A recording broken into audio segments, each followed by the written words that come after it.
Alright guys, so kind of an impromptu video. I am currently on the road. We are headed to Renegade Raceway, which is a quarter-mile track, about a 3-hour drive for me. I'm currently on a pit stop right now, about to fill up on the most expensive E85 in the country. I don't think anyone else has more expensive E85 than this, $4 a gallon, which is a ripoff. But I got a call from Travis. He said he needed some help, and apparently the pumps over there at his area are out of E85, so I'm going to deliver some E98 to him so he can go run.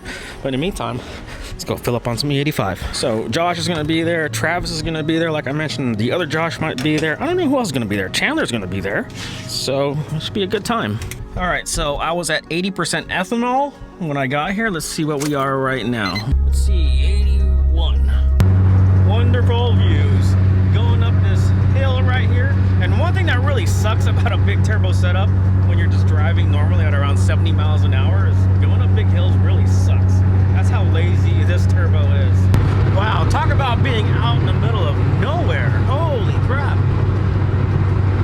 Reminds me when I used to live in the California desert. A few hours later, and we are here, Renegade Raceway.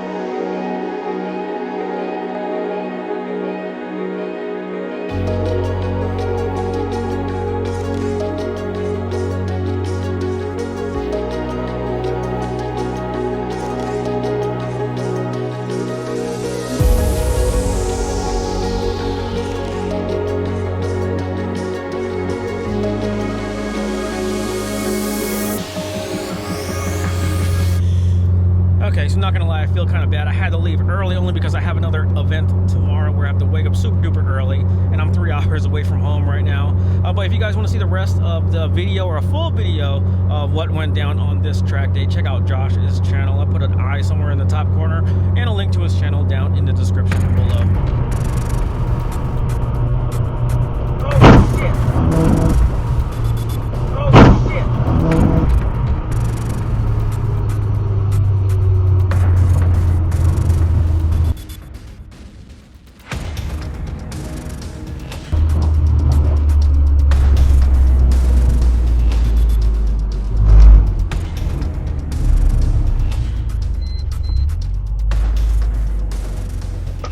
This is some motherfucking bullshit.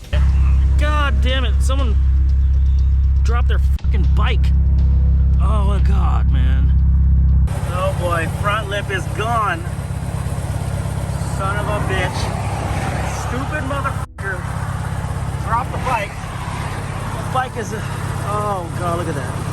The bike is stuck under the car. Thank God for that skid plate. But yeah, there's the bike. It's stuck under the car. There's that stupid bike. Fucking idiot. Yeah, there you go. That skid plate took the brunt of it. So did the front lip. That is gone.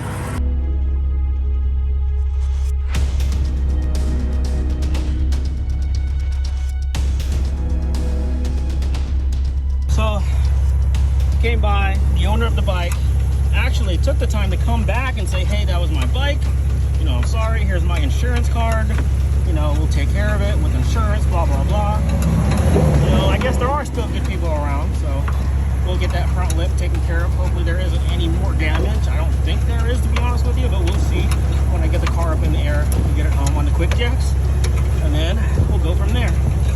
So far so good. We're out. Might give me a new front lip, boys and girls.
got some drizzle today. But check this out. Look at this ceramic coating just doing work. Look at the tight beading on that. Okay, it is now a couple days later, and here is the front lip in the daytime. As you can see, that front lip is a total loss, and this is why you don't buy an expensive front lip. This is the APR Performance front lip. It's about $600, maybe $700 once you calculate tax and shipping.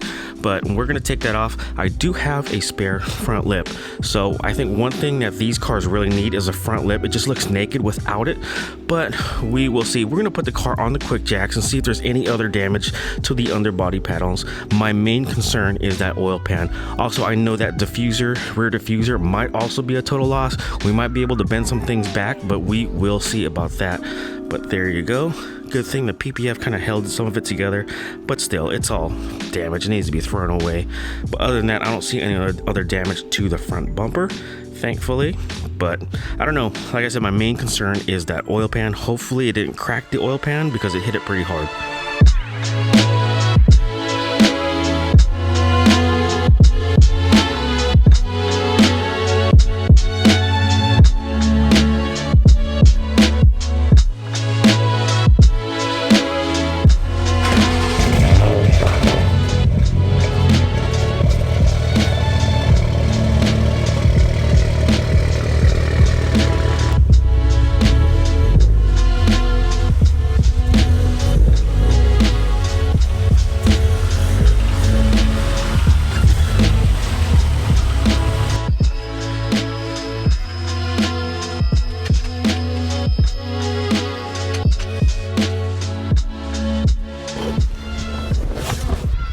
Holy shit, check that out.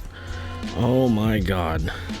Okay, so first time seeing the skid plate, and looks like it did its job very, very well. So this is where the bike tire actually stopped, right there, and right behind that is the actual oil pan. Holy crap, I guess it slid down a little bit more right here. Holy crap, looks like this really protected the oil pan from impact. Well, I don't think I get it to focus, but wow. I looked at the oil pan from the side, no leaking from what I can see so far. I can't guarantee you there's not going to be any cracks, but we will see. Looks like it just stopped right before the oil pan. Amazing. I'm a believer in this. Skid plate actually did its job and actually protected the car from damage to the oil pan. Wow, that is a deep groove. I don't know if you guys can tell on camera, but it's really, really deep. So I might be able to hammer that out. But this lip is screwed though, that's for sure. And if you look in the back, that diffuser is also screwed. A little dent right here. I don't know. Well, I can tell you one thing, there's no cracks in it whatsoever, but there's a slight dent right here, and that lines up to where the dent is on the skid plate. So the skid plate definitely did its job. Get a closer look.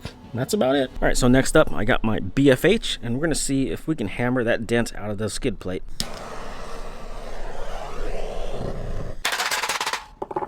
Sweet. Wow, it's getting dark outside. Anyways, I'm gonna wrap everything up tomorrow, but in the meantime, I'm gonna wrap up this video because there really isn't much more to film. But there it is, a CS style front lip is now fully installed. I know it's not as fancy, as cool as the carbon fiber one, but if you guys do know anyone that has a carbon fiber front lip that has them in stock, particularly the APR Performance one, because everything carbon fiber is on back order, let me know because I will go ahead and buy it. But star of the show is the TBW skid plate. It is my honest belief that that thing actually saved the oil pan from getting damaged from that bike tire. But with that said, I'm tired, gotta go. I might have a new part coming on the way. I am thinking about changing up the headlights. I don't know, these are okay. I might just get the Subi Speed ones, but they're also out of stock, but we will see. I might also be getting a different exhaust. But with that said, I'm tired, guys. I gotta go, gotta get something to eat, gotta get some sleep. But anyways, talk to you guys later. Peace out, guys.